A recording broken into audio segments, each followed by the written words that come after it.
My name is Ethan Park, and I am 23 years old. The day my father told me to be quiet, we were sitting in his lawyer's office, preparing for a court hearing about my grandmother's estate. The same grandmother who had raised me when my parents were too busy building their careers to notice I existed.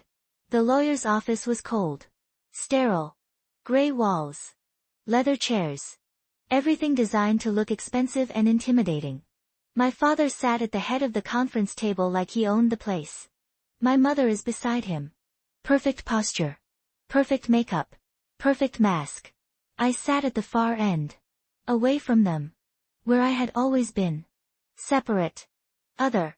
The child they had but never really wanted. The lawyer, Mr. Harris, was reviewing documents. Going through my grandmother's will. Explaining the distributions. The assets. The complications. As you can see, your mother left specific instructions. The house goes to your son Richard. The investment portfolio to your daughter Michelle. And the trust fund, approximately $800,000, goes to your grandson Ethan. My father's face tightened. $800,000? To Ethan? That is what the will states. That is ridiculous. Ethan is 23. He has no idea how to manage that kind of money. It should go to us. We will manage it for him. Your mother specified that the trust goes directly to Ethan. No intermediaries. No management by family members. Direct transfer when he turns 23. He just turned 23 last month. Exactly. Which is why we are here. To finalize the transfer. My mother spoke. Her voice was tight. Controlled. My mother was not in her right mind when she wrote this will. She was sick. Confused. We should contest it. Your mother wrote this will 5 years ago. She was healthy. Clear-minded. She updated it multiple times. Always with the same distributions. This was her consistent wish. My father turned to me. His eyes were cold. Angry. Ethan, you will sign the money over to us. We will invest it properly. Make sure it is used wisely. I said nothing. Just sat there. Watching. Did you hear me? You will sign over the trust. This is not a request. I found my voice. It was smaller than I wanted. Shakier. Grandmother left it to me. She wanted me to have it. He slammed his hand on the table. You do not get to decide what she wanted. We are your parents. We know what is best. You will do as you are told. My mother added. Softly. Reasonably. Ethan, we are trying to protect you. You are young. Inexperienced. This money could change your life. But only if it is managed correctly. Let us help you. Help me or control me. Her face hardened. That is disrespectful. It is honest. My father stood. Walked over to me. Leaned close. His voice dropped to a hiss. You will be quiet. You will sign the papers. You will do what we say. Or you will lose more than money. You will lose your family. I already lost my family. You made sure of that. He grabbed my arm. Tight. Painful. You ungrateful little brat. After everything we have done for you. You have done nothing for me. My grandmother raised me. You were too busy. That is enough. My mother's voice was sharp. Mr. Harris, we need time to discuss this privately. As a family. The lawyer looked uncomfortable. Of course. Take all the time you need. I will be in my office. He left. The door closed. Silence filled the room. Heavy. Threatening. My father released my arm. Sit back down. His face was red. You think you are clever. Think you can defy us. But you are nothing without us. You have no job. No education. No future. That money is the only thing keeping you from being homeless. I have a job. Working at a bookstore. That is not a career. That is a hobby. It pays my rent. Barely. My mother leaned forward. Ethan, be reasonable. We are not trying to steal from you. We are trying to ensure your future. If you let us manage this money, we can invest it. Grow it. Make sure you are secure for life. Or you can spend it on yourselves. Like you spent everything grandmother gave you over the years. That is a lie. Is it? Where is the money she gave you for my college fund? The $50,000 she deposited when I was 16? That was used for family expenses. My expenses or yours? She did not answer. Could not answer. Because we both knew the truth. They had spent money meant for me. Used it for renovations on their house. Vacations. Their lifestyle. Left me with nothing. My father's voice was ice. You will sign those papers. Or I will make sure you regret it. How? By disowning me. You already did that. By cutting me off. I have been cut off since I was 18. What else can you take from me? Your inheritance. We will contest the will. Tie it up in court for years. You will spend every penny on legal fees. End up with nothing. Then I will end up with nothing. But at least I will have fought for what grandmother wanted. He stared at me. Calculating. Searching for leverage. Finding none. My mother tried a different approach. Tears. Hurt. Manipulation. How did we raise such a selfish child? After everything we sacrificed. Everything we gave you. You gave me nothing. You left me with grandmother because I was inconvenient. Because I did not fit into your perfect life. She was the one who loved me. Who raised me. Who cared. And now you want to take the one thing she left me. The one thing that proves I mattered to her. You matter to us. No. I do not. I never have. And that is fine. But you do not get to take this. This is mine. She wanted me to have it. And I am going to honor that. My father stood again. Fine. You want to go to court? We will go to court. And we will win. Because you are just a kid. And we are your parents. No judge will side with you over us. We will see. He walked to the door. Turned back. You are making the biggest mistake of your life. No. Trusting you would have been the biggest mistake. They left. The door slammed. I sat alone in the conference room. Shaking. Terrified. But certain. I was doing the right thing. Honoring grandmother. Fighting for what she wanted. Even if it meant losing everything else. People think family is blood. It is not. Family is who shows up. Who cares. Who loves you even when you are difficult. Inconvenient. Imperfect. My grandmother was family. My parents were just people I shared DNA with. I was 3 when my parents decided parenting was too hard. Too time-consuming. Too disruptive to their careers. They were both lawyers. Working 60-hour weeks. Building reputations. Chasing partnerships. I was in the way. So they sent me to my grandmother. Not permanently. Just during the week. They would pick me up on weekends. Sometimes. When it was convenient. By the time I was 5, the weekends became monthly. Then quarterly. Then almost never. Grandmother never complained. Never made me feel unwanted. She just loved me. Read to me. Taught me to cook. To garden. To value kindness over success. When I was 7, my parents forgot my birthday. My grandmother made me a cake. Threw me a party with her friends from church. It made me feel special. Seen. When I was 10, I asked my mother why I could not live with them. She said it was complicated. That grandmother needed company. That I was helping her by being there. But I knew the truth. They did not want me. They wanted their careers. Their lives. Their freedom. I was a burden. An obligation. Something they outsourced. When I turned 16, grandmother sat me down. Told me she had put money aside for my college. $50,000. She gave it to my parents. Asked them to keep it safe. To use it for my education. They promised they would. They lied. When I graduated high school and asked about the college fund, my father said there was no money. That grandmother must have been confused. That she never gave them anything. Grandmother was heartbroken. She had trusted them. Believed they would do right by me. They had betrayed her. And me. She started putting money aside again. This time, she kept it to herself. Built trust. Made sure my parents could not touch it. Could not steal it. Could not take what was meant for me. She also wrote her will. Carefully. Specifically. Leaving the house to my uncle. The investments to my aunt. Trust me. $800,000. Everything she had saved. Protected. Built for my future. She told me about it when I was 21. Made me promise not to tell my parents. Said they would try to take it. Control it. Use it for themselves. I promised. 2 years later, she died. Peacefully. In her sleep. I was with her. Holding her hand. She had been sick for months. Cancer.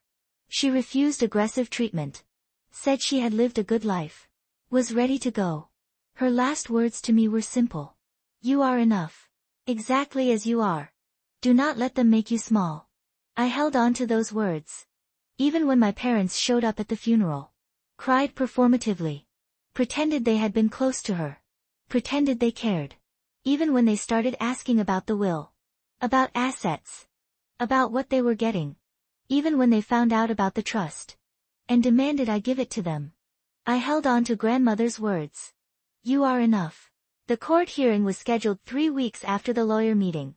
My parents filed a motion to contest the will. Claimed grandmother was not of sound mind. That she had been manipulated. That the trust should be dissolved and the money distributed to them as next of kin. I hired my own lawyer. Mr. David Chin. He was younger than Mr. Harris. Less expensive. But smart. Passionate. He believed in fighting for what was right. Not just what was profitable. We met multiple times. Prepared documents. I gathered evidence. Built a case. He told me it would be hard. That courts usually side with parents. That I would need to prove not just that grandmother was competent but that my parents were unfit to manage the trust. Can you prove that? I can try. The day of the hearing, I arrived early. Wore the only suit I owned. Cheap. Ill-fitting. But clean. Professional. The best I had. My parents arrived with Mr. Harris and another attorney. Someone from a big firm. Expensive. Intimidating. They were pulling out all the stops. Spending money they did not have yet. Betting everything on winning. David met me in the hallway. Ready? No. But I am here. That is all we need. Just tell the truth. The judge will see it. We walked into the courtroom. Small. Plain. Nothing like television. Just a judge's bench. A few rows of seats. A feeling of finality. The judge entered. Everyone stood. She was older. 60s. Silver hair. Kind eyes. But firm. The kind of judge who did not tolerate nonsense. Please be seated. This is a hearing regarding the estate of Grace Park. Specifically, the trust established for her grandson Ethan Park. I have reviewed the motion to contest. Both sides will present their arguments. We will hear testimony. Then I will make a determination.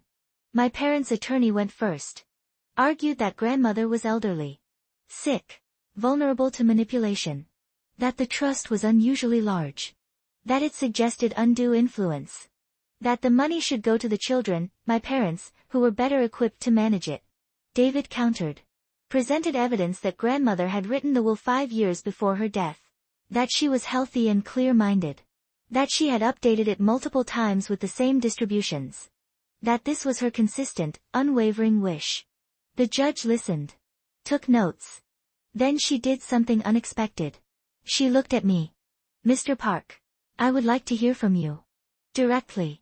Before I hear from your parents. My father stood. Your Honor, that is irregular. We are the petitioners. We should testify first. The judge looked at him. Raised an eyebrow. I am aware of courtroom procedure. I am choosing to hear from Mr. Park first. Sit down. He sat. Stunned. Angry. My mother stared at me. Eyes cold. Warning me. Threatening me silently. I walked to the witness stand. Swore to tell the truth. Sat down. My hands were shaking. The judge spoke. Gently. Mr. Park, I have read the documents. The will. The trust. The motions. But documents only tell part of the story. I want to hear from you. About your grandmother. About your relationship with her. About why you believe she left you this trust. I took a breath. Looked at the judge. Started talking. The truth. All of it. My grandmother raised me. Not because she had to. Because my parents did not want to. They sent me to live with her when I was 3. Told me it was temporary. It became permanent. By the time I was 5, I lived with her full time. My parents visited occasionally. When it was convenient. which was rare. I paused. The judge was listening. Really listening. Grandmother never made me feel like a burden. She loved me. Taught me. Raised me to be kind. To value people over things. To care about character more than success. She gave me everything she had. Not just material things. Time. Attention. Love. My voice caught. I continued. When I was 16, she gave my parents $50,000. For my college fund. She trusted them to keep it safe. To use it for my education. They spent it. On themselves. On their house. On vacations. When I graduated high school and asked about the college fund, they said it never existed. They lied. To me. To her. They stole from both of us. My father stood. Your Honor, this is slander. Sit down. The judge's voice was sharp. You will have your chance to testify. Right now, I am listening to Mr. Park. He sat. Fuming. I continued. After that, grandmother started saving again. But this time, she protected it. Put it in a trust. Made sure my parents could not touch it. Could not steal it. She told me about it when I was 21.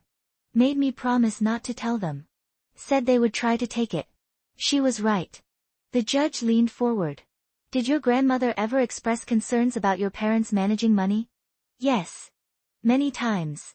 She said they valued appearance over substance. That they spent money they did not have to look successful. That they had taken money meant for me and wasted it. That she did not trust them. And what about her mental state? Was she confused? Vulnerable? Easily influenced? No. Never. She was sharp. Clear. She knew exactly what she was doing when she wrote her will. When she created the trust. She protected me because she knew my parents would not. The judge made a note. Then looked at me. Why do you think your parents want this money? Because they think it belongs to them. They think everything belongs to them. My grandmother. Me. The money she saved. They believe they are entitled to it just because they are her children. But being her child did not make them good children. It just made them related. The room was silent. My parents stared at me. Shocked. Angry. Maybe a little ashamed. The judge spoke again. Do you believe your grandmother wanted you to have this money? Yes. Why? Because she told me. Multiple times. She said it was for my future. For my freedom. For the life I wanted to build. Not the life my parents wanted for me. She said I deserved to be happy. To be free. To choose my own path. This money makes that possible. What will you do with it? If I rule in your favor, I will use it wisely. Go back to school. Finish my degree. Build a career I love. Not one that impresses people. One that fulfills me. That is what grandmother wanted. For me to be happy. Not rich. Not successful by other people's standards. Just happy. The judge nodded. Thank you, Mr. Park. You may step down. I walked back to my seat. My legs felt weak. I had said everything. All of it. The truth. Now it was up to the judge. My father testified next. He was smooth. Confidence. Used to courtrooms. Used to winning. He claimed he and my mother had been devoted parents. That they had worked hard to provide for me. That sending me to grandmother was not abandonment but practical caregiving. That they had always intended to be involved in my life. He said the college fund money had been used for family expenses. That it was not stolen but reallocated. That they had planned to pay me back. Eventually. He said grandmother had been declining mentally in her final years. That she was vulnerable. That I had influenced her. Manipulated her into leaving me the trust. David cross-examined him. Asked specific questions. About visits. About calls. About birthdays. About graduations. About all the moments my father had missed. My father had no good answers. Just excuses. Work. Travel. Circumstances. Never his fault. Always something else. David asked about the 50,000. Where it went. What it was used for. My father could not account for it. Could not show receipts. Could not prove it was used for me. The judge was taking notes. Watching. Evaluating. My mother testified next. She cried. Talked about how much she loved me. How hard parenting was. How they had done their best. David asked her. When was the last time you visited your son? Before your mother died? My mother hesitated. I do not remember exactly. Was it within a year of her death? I think so. David pulled out phone records. Text message logs. Evidence I had provided. According to these records, you last visited Ethan 3 years before your mother's death. And you last called him 18 months before she died. Does that sound like a devoted parent? My mother had no answer. Just cried harder. The judge looked tired. Disappointed. She had heard enough. After both sides presented their cases, the judge took a brief recess. To review evidence. To think. To decide. 15 minutes later, she returned. We stood. She sat. Looked at both sides. Then spoke. I have heard testimony from both sides. Reviewed the evidence. The will. The trust documents. The medical records showing Grace Park was of sound mind when she executed her will. And I have heard directly from Ethan Park about his relationship with his grandmother. His relationship with his parents. She paused. Looked at my parents. Then at me. It is clear to me that Grace Park was a woman who loved her grandson deeply. Who raised him when his parents chose not to. Who protected him. Provided for him. Ensured his future even after her death. My mother started to speak. The judge held up her hand. It is also clear to me that Mr. and Mrs. Park are more interested in controlling this money than in honoring Grace Park's wishes. They have provided no credible evidence of undue influence. No proof that Grace was incompetent. Only allegations. Assumptions. And a sense of entitlement. My father's face was red. My mother was crying again. Real tears this time.